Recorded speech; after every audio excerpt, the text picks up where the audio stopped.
आम उदयवट सिद्ध साधु महापुरुष राजीव लोचन दास समाधिपीठ में आज तांकर ज्वाई जे लक्ष्मीधर दास तांकर आज श्राद्ध वार्षिक एठारे तांकर समाधिपीठ लक्ष्मीधर बाबांकर श्राद्ध वार्षिक किसी आलोचना रखा आम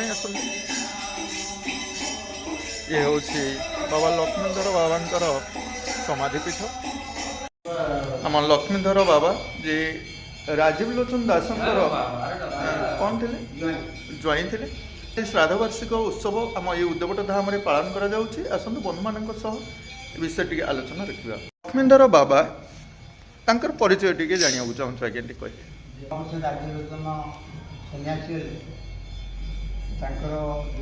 लक्ष्मीधर दास सी शशुर पथ अनुसरण कर संसार त्याग कर सन्यासी होती गोविंदपुर टूली थी उदयगढ़ आसला बाबा राजीव लोचन दास ज्वाइन भी आसी पहुँचते से प्रथम अधिकारी थी लक्ष्मीधर कौन राजीव लोचन ससुर आदर्श अनुप्राणित हो साधु होते सन्यासी व्रत अवलम्बन करते ना कौन केमती बाबा कहीं नथिले बाबा थे से प्रथम ज्वाइन को अधिकारी अधिकारी भाव में से रही पूजा अर्चना कर आज्ञा बहुत बहुत धन्यवाद समाधिपीठ भी अच्छी प्रथम समाधि हाँ आज्ञा राजीव लोचन रचनावली पाठ पर जा देखा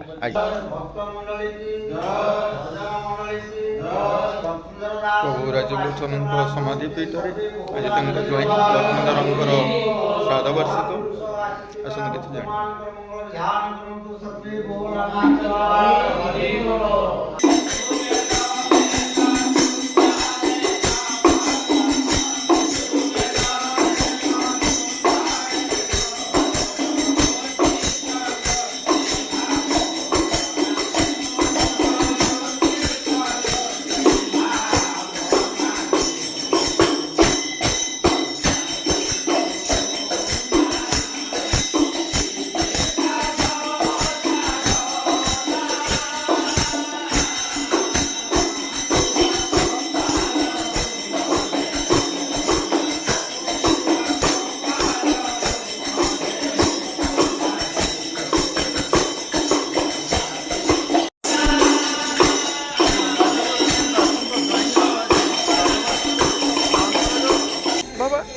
जानुचे समाधिपीठ मानक कौ प्रकार सब पूजा पाठ सब करा जाए एवं किसी पर्वपर्वाणी सेमती हुए कि जमी आम मंदिर में किसी पर्व पूजा पाठ करुचे समाधिपीठ में कौन से किसी संक्रांति हो संक्रांति यहाँ कले भी हिंदू धर्म प्रसारित भी हो पार को हिंदू धर्म हिंदू राष्ट्र बनइबार सहायक भी हो पार जदि ये सब कर्म कले लोक मैंने जानतु प्रकृत समाधिपीठ हूँ कौन ये न जानी केवल हिंदू हिंदू भितर लड़ाई चलती हिंदू भितर संघर्ष हिंदू धर्म जाति धर्म वर्ण यू चलती ये जिनस को हटे प्रकृत में कराए ताहले यहाँ समाधिपीठ पर्वपर्वाणी प्रसारित द्वारा कर लोक मैंने जापर निश्चय हाँ ना बहुत बहुत धन्यवाद बाबा लक्ष्मीधर दास जे आज ये सुंदर उत्सव रे आम मैंने जोगदेचे आसतु बुली देखा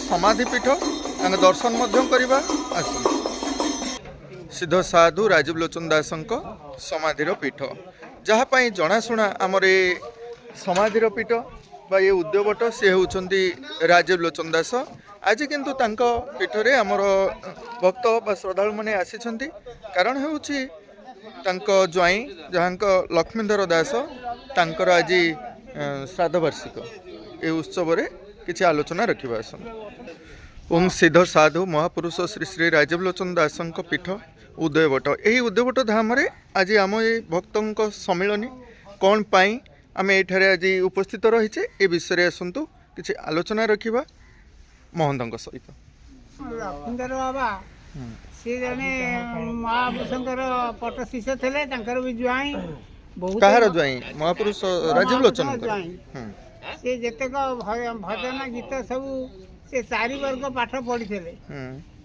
कथा पाइला लेखा पाई एत विषय खंड लेखा से आम देखने शुणीचु मुखर लोक पाखु ଯେ ସବୁ ଭଜନ ସବୁ ଗୀତ ସବୁ ସେ ଲେଖିଥିଲେ। ସେଟା ଟିକେ ବୁଝିପାରିଲୁନୁ ଆଜ୍ଞା, ଲେଖା ମାନେ କ'ଣ ଶୁଣିକିରି ଲେଖି ଦଉଥିଲେ ନା କ'ଣ ଥିଲା? ମହାପୁରୁଷ କହିଲେ ହୁଁ ଯାହା ବାଣୀ ହୁଁ। ସେ ବାଣୀଟାକୁ ସେ ଲେଖୁଥିଲେ। କୋଉଥିରେ ଉଦ୍ଦେଶ୍ୟ ଭାଗବତ ବା ଭଜନ ଭଜନ କୋଉଥିରେ ଲେଖୁଥିଲେ? ସେ ଲେଖୁଥିଲେ କାଗଜ ଗୋଟାଳି କଲମ? ଖଡ଼ିରେ, ଆଜ୍ଞା କାନ୍ଥ ବାଡ଼ରେ। ହୁଁ ଯେତେବେଳେ ସରିଯିବ ହୁଁ ସେତେବେଳେ ବାବା କହିଲେ ଆଉ କ'ଣ କହୁନାହାନ୍ତି, ନା ନାଇଁ ଚାଲିଗଲା। ହୁଁ। ସେ ସେତିକି ବନ୍ଦ ରହିବ, ସିଏ ତାକୁ ଉତାରିବେ କାଗଜ ଦେହକୁ ଆଜ୍ଞା କଲମରେ। ହଁ ଲକ୍ଷ୍ମୀଧର ବାବା ସେ କାନ୍ଥରେ ହିଁ ଲେଖି ସାରୁଥିଲେ ତାଙ୍କ ହଁ, କଥା ପୂର୍ବରୁ। ଲେଖିପାରୁଥିଲେ। ଲକ୍ଷ୍ମୀଧର ବାବାଙ୍କର ଆଜି ହେଉଛି ଶ୍ରାଦ୍ଧ। ସେ ଲକ୍ଷ୍ମୀଧରଙ୍କର ଆଜି ଶ୍ରାଦ୍ଧ ଦିବସ। ହଉ ବାବା ବହୁତ ବହୁତ ଧନ୍ୟବାଦ। ଆମ ଏ ଉଦ୍ୟବଟ ପାରାଦୀପ ଉପକଣ୍ଠ ଉପକଣ୍ଠ ନାହିଁ ତ ପୁରା ପାରାଦୀପ କହିଲେ ଅତ୍ୟୁକ୍ତି ହେବ ନାହିଁ। ଆମର ଏ ଉଦ୍ୟବଟ ଧାମ ବର୍ତ୍ତମାନ 2025 ଶେଷ ଡିସେମ୍ବର ନୂତନ ବର୍ଷ ଆସିବାକୁ ଯାଉଛି 2026 ମସିହା। ଏହି ସମୟରେ ଆମର ବାରମ୍ବାର ଆମେ କହି ରଖୁଥିଲେ ଏ ଉଦ୍ୟବଟ ଧାମର କ'ଣ ଉନ୍ନତି ହେବ। ଆସନ୍ତୁ ଜାଣିବା। ଆମର ଆଜି ପରିଚାଳନା କମିଟି ଆମ ରାଜୀବ ଲୋଚନ ଦାସଙ୍କ ପୀଠର ସମସ୍ତ କମିଟି ମେମ୍ବର ମାନେ ଅଛନ୍ତି, ବନ୍ଧୁମାନଙ୍କ ସହ ଏ ବିଷୟ ଟିକେ ଆଲୋଚନା ରଖିବା। ଆମ ଉଦ୍ୟବଟର ପରିବେଶ ବିଷୟ ଟିକେ ଯେଉଁ ସମୟ ଥିଲା ଅରଣ୍ୟ ବୋଲି କହୁଥିଲେ, ବ୍ୟାଘ୍ର ମଧ୍ୟ ଏଠି ରହୁଥିଲେ, ଅନେକ ହିଂସ୍ର ଜନ୍ତୁମାନେ ରହୁଥିବା ସମୟରେ ସେ ସମୟର ପୀଠ ଆଉ ବର୍ତ୍ତମାନର ପୀଠ ଭିତରେ ଆକାଶ ପାତାଳ ତଫାତ୍ ଦେଖିବାକୁ ମିଳୁଛି।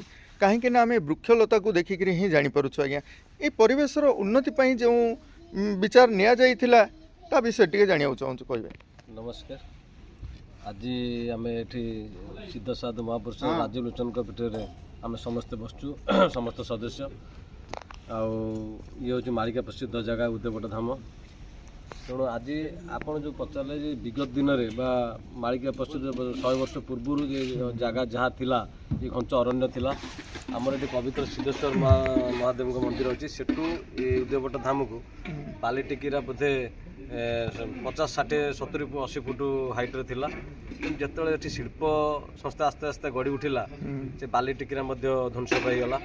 ତେଣୁ ତାପରେ ବି ଏଠି ପ୍ରାକୃତିକ ପରିବେଶ କହିଲେ ପାରାଦ୍ୱୀପ ଅଞ୍ଚଳ ଭିତରେ ଉଦ୍ୟବଟ ଧାମକୁ ବୁଝାଏ।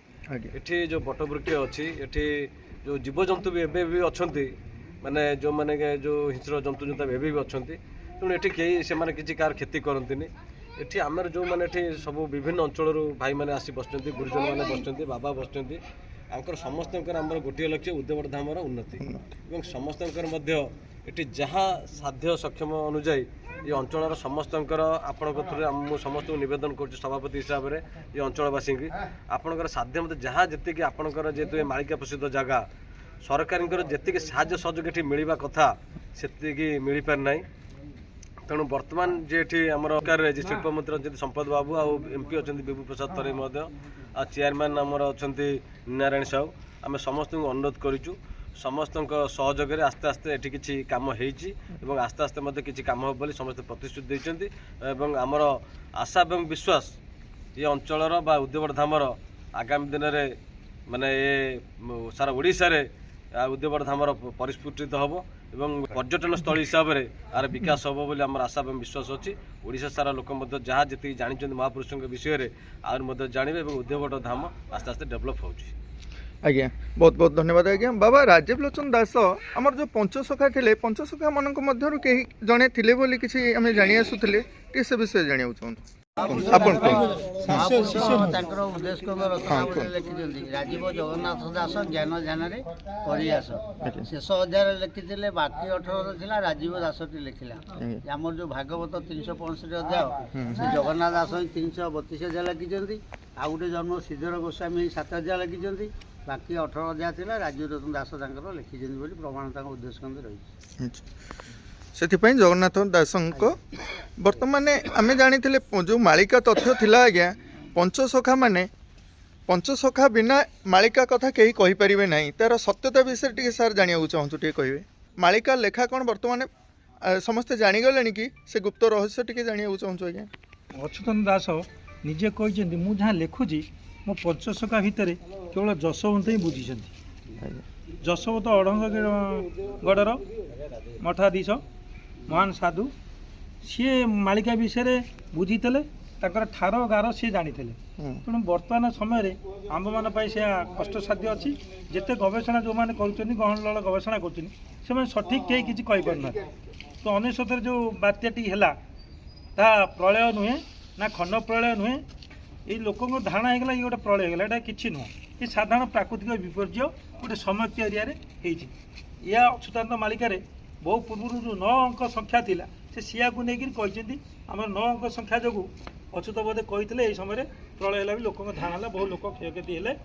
ଆମେ ବି ଶିକ୍ଷା କିଛି ପାଇଲେ ପ୍ରକୃତିରୁ, ଯେହେତୁ ପ୍ରକୃତିକୁ ଆମେ ବିନାଶ କଲେ ତେଣୁ ପ୍ରକୃତି ଆମକୁ କିଛି ନଷ୍ଟଭଷ୍ଟ କଲା। ତେଣୁ ଆମେ ଶିଖିବା ଦରକାର ଯେ ଆମେ ପ୍ରକୃତିର ସୁରକ୍ଷା କରିବା। ତେଣୁ ଏ ପ୍ରକୃତିର ସୁରକ୍ଷା ପାଇଁ ମୁନି ଋଷି ଯୋଗୀମାନେ ସମସ୍ତେ ଆଗରୁ କହିଥିଲେ। ସିଦ୍ଧ ପୁରୁଷ ବାବା ରାଜୀବ ଲୋଚନ ଦାସ ଜଗନ୍ନାଥଙ୍କର ଅନ୍ୟତମ ଜଗନ୍ନାଥ ଦାସଙ୍କର ଅନ୍ୟତମ ଅବତାର ବୋଲି ପ୍ରମାଣ ଅଛି। ତା ପୂର୍ବରୁ ଜଗନ୍ନାଥ କୃଷ୍ଣଙ୍କ ସାଙ୍ଗରେ ଥିଲେ, ତା ପୂର୍ବରୁ ରାମଙ୍କ ସାଙ୍ଗରେ ଥିଲେ, ବିଭିନ୍ନ ଅବତାର ଦେଇ ଶେଷରେ ରାଜୀବ ଲୋଚନ ହେଇଥିଲେ। କିନ୍ତୁ ରାଜୀବ ଲୋଚନଙ୍କର ଜଣେ ଆଦର୍ଶରେ ଅନୁପ୍ରାଣିତ ହୋଇ ଲକ୍ଷ୍ମୀଧର ଦାସଙ୍କର ଆଜି ଶ୍ରାଦ୍ଧ ଉତ୍ସବ ପାଇଁ ଆମେ ସମସ୍ତେ ଏକାଠି ହେଇଛୁ। ଯେ ଲକ୍ଷ୍ମୀଧର ଦାସ ଜଣେ ସିଦ୍ଧ ପୁରୁଷ ଥିଲେ, ସିଏ ବାବାଙ୍କର ସମ୍ପର୍କୀୟ ଲୋକ ଥିଲେ। ଏ ସମ୍ପର୍କୀୟ ଲୋକ ସେ ବାବାଙ୍କ ଆଦର୍ଶରେ ଅନୁପ୍ରାଣିତ ହୋଇ ସେ ଯେଉଁ ସିଦ୍ଧ ପୁରୁଷ ଏ ଉଦ୍ୟୋଗରେ କିଛି ଦିନ ମହନ୍ତ ରୂପେ କାର୍ଯ୍ୟ କରିଥିଲେ। ଏଠାରେ ବହୁ ଭକ୍ତ ମେଳି ବି କରିଛନ୍ତି ଏବଂ ସାଧନା ପୀଠରେ ରହି ବହୁ ତତ୍ତ୍ୱ ଲୋକମାନଙ୍କୁ ଦିଗ୍ଦର୍ଶନ ଦେଇଛନ୍ତି ତାଙ୍କ ତତ୍ତ୍ୱ ମାଧ୍ୟମରେ। ଆଜି ତାଙ୍କ ଶ୍ରାଦ୍ଧ ଦିବସରେ ଆମେ ସମସ୍ତେ ଉପସ୍ଥିତ ହୋଇ ତାଙ୍କୁ ଆଜି ମନେ ପକାଇଛୁ। ସେଇ ମହାନ ସିଦ୍ଧ ସାଧୁଙ୍କର କଥା ଆଜି ମନେ ପକାଇବାରୁ ସମସ୍ତଙ୍କୁ ଧନ୍ୟବାଦ ଏବଂ ଏତିକି କହିକିରି ମୁଁ ରହୁଛି। ଜୟ ଜଗନ୍ନାଥ, ଜୟ ବାବା ରାଜୀବ ଲୋଚନ। ସନାତନ ଧର୍ମ କି ସତ୍ୟ ସନାତନ ଧର୍ମ କି ଉଦୟବଟ ଧାମ କି ଉଦୟବଟ ଧାମ କି ସିଦ୍ଧ ସାଧୁ ମହାପୁରୁଷ ଶ୍ରୀ ରାଜୀବ ଲୋଚନ ଦାସ କି ସିଦ୍ଧ ସାଧୁ ମହାପୁରୁଷ ଶ୍ରୀ ରାଜୀବ ଲୋଚନ ଦାସ କି ଅଧିକାରୀ ଲକ୍ଷ୍ମୀଧର ଦାସ କି ମହନ୍ତ ସୁଜନ ଦାସ କି ମହନ୍ତ ଗୌରୀ ଦାସ କି ମହନ୍ତ ସୁନ୍ଦରୀ ଦାସ କି ମହାପୁରୁଷ ସମସ୍ତ ଭକ୍ତମାନଙ୍କର ମଙ୍ଗଳ ବିଧାନ କରୁ ସର୍ବେ ବୋଲ ଆମେ ଦେଖବାର।